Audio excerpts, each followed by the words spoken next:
ఈరోజు మన వాక్య ధ్యానాంశం. ఆమె తన గాడిద మీద నుండి క్రిందికి దిగి ఒక కోరిక కోరింది. యెహోషువ 15వ అధ్యాయం 18, 19 వచనాలు. ఒక కోరిక కోరడానికై ఆమె గాడిద మీద నుండి క్రిందికి దిగింది. మనలో అనేక మంది గాడిదను ఎక్కి తిరుగుతున్నాం. అది మనం ఏర్పాటు చేసుకున్న గాడిద అయితే అది మనలోనికి గర్వం తీసుకుని వచ్చినది. నీవు అలాంటి గాడిద మీద కూర్చుని ఒక కోరికను కోరలేవు.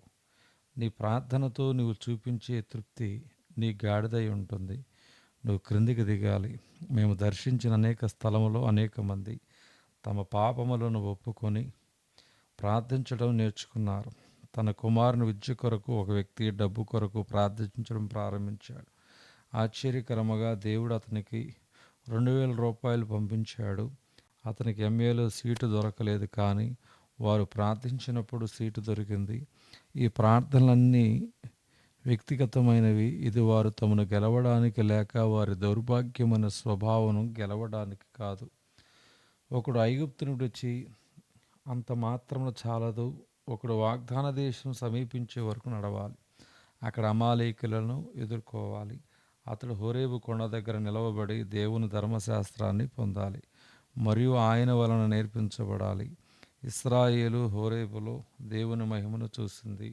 వారు దేవుని తిన్నగా వెళ్ళడానికి భయపడ్డారు, మరణిస్తామని భయపడ్డారు. తర్వాత వాగ్దాన దేశమును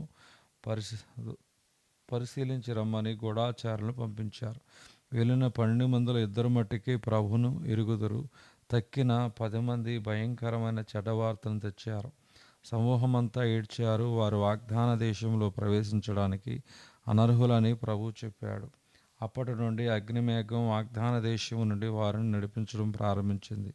ఏడ్చిన వారందరూ మరణించే వరకు 39 సంవత్సరాల అరణ్యంలో తిరుగుతూ ఉండినారు. సరైన విశ్వాసం ఎట్టులేకపోతే వాగ్దాన దేశంలో ప్రవేశించలేరు. కాలేబు కుమార్తె గాడిద మీద నుండి క్రిందికి దిగింది. ఇశ్రాయేలు వారి గాడిద మీద నుండి క్రిందికి దిగడానికి 39 సంవత్సరాలు పట్టింది. ఆమెకు దక్షిణ దేశం ఇచ్చిన వారి తండ్రిని లాగు అడిగింది. ఆమెకు ఒటమడుగులు దయచేయమని అడిగింది. దేవుడు ఈ పట్టణములో అనేక మంది జనమున్నారని వాగ్దానం చేశాడు. ఆమె తండ్రి ఆమెకు మెరక మడుగులను పల్లపు మడుగులను ఇచ్చెను. మన స్వార్థమునకు మరణించి దేవుని మహిమ ఒక్కటే మన గురిగా పెట్టుకుంటే మనకు ఓటమడుగులు దొరుకుతాయి. దేవుడు మనకు వాటిని ఇవ్వవలనని కోరుతున్నాడు. మన కూటములలో మారు మనసు పొందిన వారు అనేక మంది అనేకమైన వాటి కొరకు దేవుని అడగటం మొదలుపెట్టారు. అవి అన్ని ఈలోక సంబంధమైన ఆశీర్వాదాలు.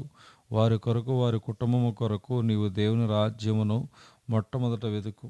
వాస్తు సంబంధమైన దీవెన నీ కుటుంబము కొరకు, వారి కుటుంబముల కొరకు కావాలని నువ్వు కోరితే దానికి లొంగవద్దు.